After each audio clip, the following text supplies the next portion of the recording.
কবর প্রতিদিন ডাক দিয়ে বলে আনা বাইতুদ দুধ।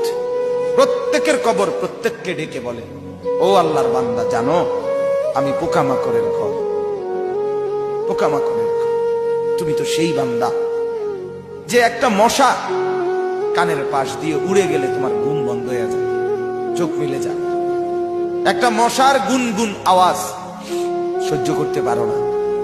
একবার কয়েল, একবার অ্যারোসোল, একবার মশারি, এরপরেও তুমি চাও যে একটা মশাও যেন আমার কানের কাছে গুনগুন না করে।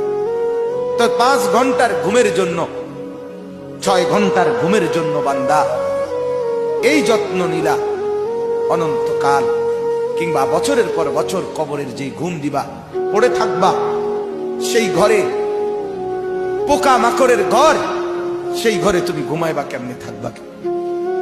আমার বাপ, আমি থাকবো কিভাবে? আমি থাকবো কিভাবে বলে? ভাবেন, আমিও ভাবি, আপনিও ভাবেন।